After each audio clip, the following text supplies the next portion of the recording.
Queridos hermanos, vamos a continuar con nuestra meditación en el segundo libro de los Reyes, el capítulo 4.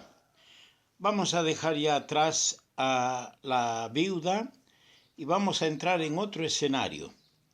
Vamos a llegarnos a un lugar que se llama Sunem y vamos a entrar a la casa de una mujer importante que vivía allí. Vamos a leer entonces, segundo libro de los Reyes, el capítulo 4, y vamos a leer a partir del versículo 28. Aconteció también que un día pasaba Eliseo por Sunem, y había allí una mujer importante que le invitaba insistentemente a que comiese. Y cuando él pasaba por allí, venía a la casa de ella a comer. Y ella dijo a su marido: he aquí ahora yo entiendo que este que siempre pasa por nuestra casa es varón santo de Dios. Yo te ruego que hagamos un pequeño aposento de paredes, un cuarto, y pongamos allí cama, mesa, silla y candelero, para que cuando él viniere a nosotros, se quede en él. Y aconteció que un día vino él por allí, y se quedó en aquel aposento y allí durmió. Entonces dijo a Giezi su criado: llama a esta sunamita. Y cuando la llamó, vino ella delante de él. Dijo él entonces a Giezi: dile, he aquí, tú has estado solícita por nosotros con todo este esmero. ¿Qué quieres que haga por ti? ¿Necesitas que hable por ti al rey o al general del ejército? Y ella respondió: yo habito en medio de mi pueblo. Y él dijo: ¿qué pues haremos por ella? Y Giezi respondió: he aquí que ella no tiene hijo y su marido es viejo. Dijo entonces: llámala. Y él la llamó y ella se paró a la puerta. Y él le dijo: el año que viene por este tiempo abrazarás un hijo. Y ella dijo: no, señor mío, varón de Dios, no hagas burla de tu sierva. Mas la mujer concibió y dio a luz un hijo el año siguiente, en el tiempo que Eliseo le había dicho. Y el niño creció. Pero aconteció un día que vino a su padre, que estaba con los segadores, y dijo a su padre: ¡ay, mi cabeza, mi cabeza! Y el padre dijo a un criado: llévalo a su madre. Y habiéndole él tomado y traído a su madre, estuvo sentado en sus rodillas hasta el mediodía y murió. Ella entonces subió y lo puso sobre la cama del varón de Dios, y encerrando la puerta se salió. Llamando luego a su marido, le dijo: te ruego que envíes conmigo a alguno de los criados y una de las asnas, para que yo vaya corriendo al varón de Dios y regrese. Él dijo: ¿para qué vas a verle hoy? No es nueva luna, ni día de reposo. Y ella respondió: paz. Después hizo enalbardar el asna y dijo al criado: guía y anda, y no me hagas detener en el camino, sino cuando yo te lo dijere. Partió pues y vino al varón de Dios al monte Carmelo. Y cuando el varón de Dios la vio de lejos, dijo a su criado Giezi: he aquí la sunamita. Te ruego que vayas ahora corriendo a recibirla y le digas: ¿te va bien a ti? ¿Le va bien a tu marido y a tu hijo? Y ella dijo: bien.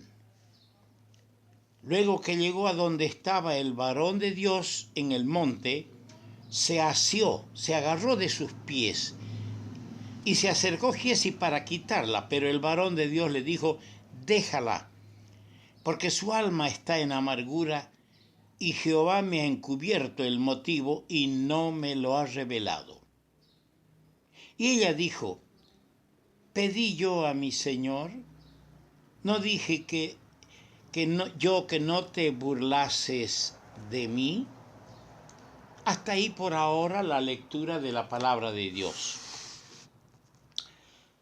Hay un texto en las Escrituras que dice en Mateo 6:31, el Señor les dijo a los discípulos, venid vosotros aparte a un lugar desierto y descansad un poco. Los discípulos habían estado atareados, ocupados, salieron a predicar, volvieron gozosos por su triunfo, pero el Señor, como él mismo lo sentía, sabía que ellos necesitaban descanso. Los que sirven al Señor necesitan descanso. Y pocas son las personas cristianas que tienen discernimiento para darse cuenta de que los siervos de Dios también tienen derecho a descansar. Y aquí tenemos una mujer que se dio cuenta que el siervo de Dios necesitaba tener un cuarto, una cama donde descansar. Que Dios nos dé el discernimiento para todos estos pequeños detalles que a veces nosotros los pasamos por altos sin meditarlos siquiera. Aquí tenemos ahora al profeta Eliseo con la Sunamita, una mujer importante de Surem. Ahí el relato más grande que atrae acá es la llegada del hijo al hogar de la Sunamita. Dice la Escritura, había allí una mujer importante que le invitaba a que comiese. A veces, hermanos, una pequeña intención, un sencillo acto de hospitalidad que nosotros hagamos, va a dar lugar, como en este caso, a sucesos posteriores llenos de importancia y significado en la vida de los que son beneficiados y de nosotros los que sabemos responder a la necesidad de los demás. ¿Cuánto perdemos nosotros los creyentes en no realizar pequeños actos de amor? El apóstol o el escritor de la carta a los Hebreos dice claramente en el capítulo 13, no os olvidéis de la hospitalidad, porque por ella algunos sin saberlo hospedaron ángeles. Ojalá que tengamos nosotros este discernimiento. A veces dejamos que la responsabilidad de hospedar recaiga sobre uno o unos cuantos privilegiados que tienen este gozo de cumplir con lo que la palabra indica. Todos podemos obedecer y cumplir. Perdemos mucho cuando no hay actos de amor y de afecto en nuestras vidas. La mujer sunamita tenía discernimiento. Investigando quién era Eliseo, sugirió a su marido hacer una pequeña morada que sirviera de refugio al varón de Dios cuando pasara por allí hacia el monte Carmelo. Es de un hijo de Dios. Es responsabilidad mía y tuya, hermano mío, ver la necesidad en otros. Se ven acá 5 cosas que cada siervo del Señor necesita. 5 cosas que cada siervo del Señor necesita. Primero, un pequeño aposento de paredes. ¿De qué nos habla esto? Esto nos habla de comunión solitaria. El siervo de Dios necesitaba tener un cuarto para estar a solas, como dice Mateo 6:6. Mateo 6, capítulo 6, verso 6. Mas tú cuando ores, entra en tu aposento y cerrada la puerta, ora a tu Padre que te ve en secreto, y tu Padre que te ve en secreto te recompensará en público. Necesita el siervo del Señor un cuarto donde estar a solas con el Señor. En segundo lugar, necesitaba una cama. Esto nos habla de descanso. Por eso hemos leído el texto que el Señor les dijo a los discípulos en Mateo 6:31.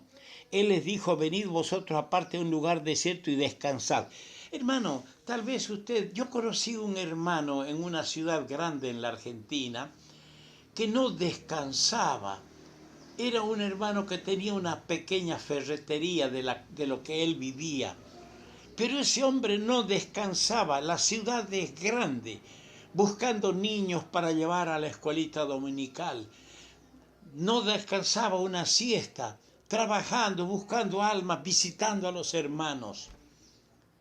Y a veces, hermanos, nos agotamos más pronto por no atender lo que el Señor dijo, descansad un poco. Los siervos de Dios necesitan descansar.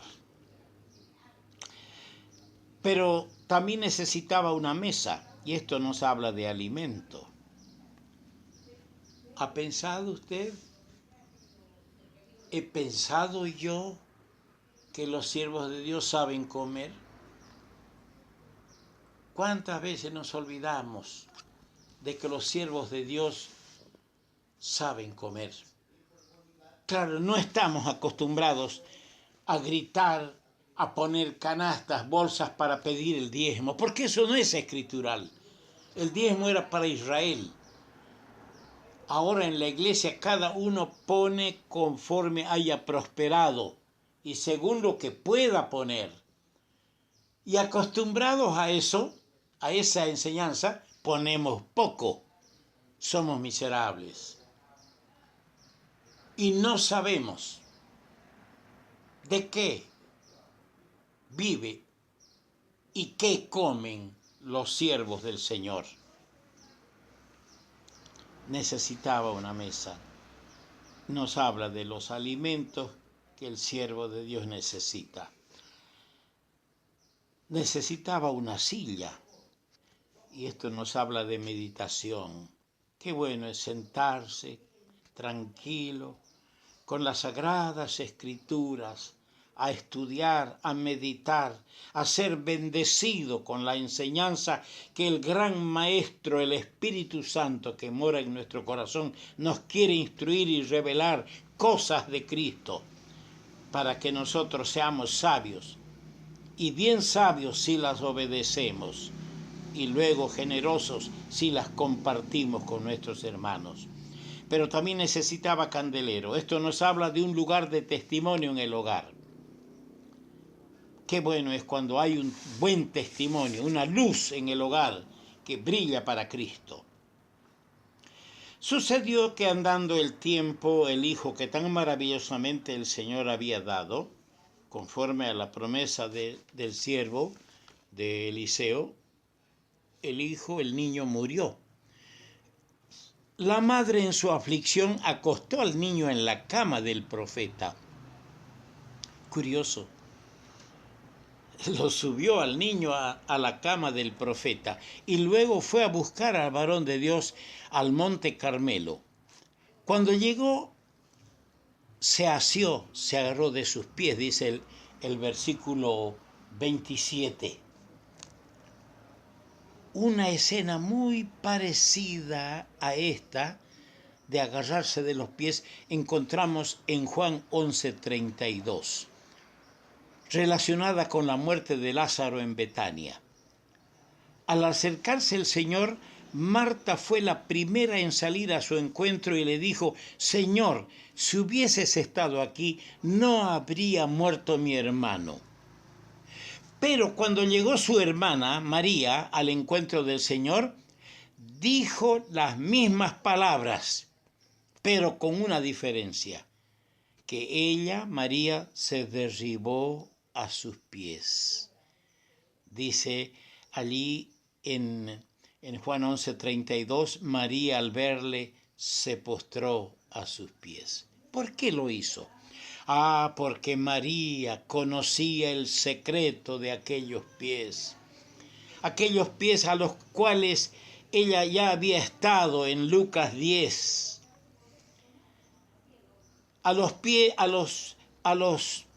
pies de aquel generoso Salvador, María había hallado tanto consuelo y fortaleza. A los pies del Señor, María encontró una vez más la solución a su angustia.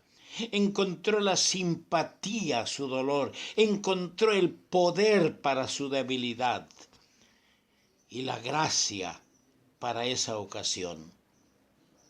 Del mismo modo, la tsunamita, conocedora del poder del varón de Dios, se asió a sus pies. Hermanos, qué bueno es vivir y estar a los pies del Señor. Allí a sus pies lloramos, allí a sus pies nos desgarramos en llanto y le decimos lo que somos, lo que hemos fallado, lo que no hemos hecho y lo que deberíamos hacer. Allí a sus pies hallamos la fortaleza para cada día de nuestro vivir mientras peregrinamos en este mundo. Frecuentemos siempre los pies del Señor. Yo estaba pensando que el advenimiento, el nacimiento del hijo de esta mujer había sido como otros en la Biblia, profetizado, porque el profeta Eliseo le profetizó a la mujer. Le dijo, al año que viene, por este tiempo, abrazarás un hijo. Nos recuerda el anuncio que le hizo el ángel a Agar, la sirvienta de Abraham y de Sara, que huyó de la casa por las cosas que ya conocemos. En el desierto le apareció el ángel y le anunció que iba a nacer un hijo que se iba a llamar Ismael. Lo mismo le fue dicho en el capítulo 18 a Abraham, que Sara, su esposa, iba a tener un hijo y a ese hijo era Isaac. A la esposa de Manoa le fue dicho también en Jueces capítulo 13 que iba a nacer un hijo. ¿Cuál? Uno que iba a ser catalogado como uno de los jueces en Israel, Sansón. En Primera Reyes 13:2, el joven profeta que vino de Judea a Samaria y profetizó contra el altar que había edificado Jeroboam, allí anunció con nombre y todo que 360 años después iban a ser un niño, un joven, un rey llamado Josías. Y en Lucas 1:13 tenemos el anuncio que le fue dado a los padres de Juan el Bautista, anunciando su nacimiento. En Isaías 9:6, en Mateo 1:21, tenemos también anunciado el nacimiento del Mesías. Qué bendecidas las madres, qué bendecidos los padres cuando saben que el Señor les está dando un hijo con la responsabilidad de criarlo en los caminos del Señor. Que Dios nos bendiga. Vamos a continuar con Eliseo y la tsunamita.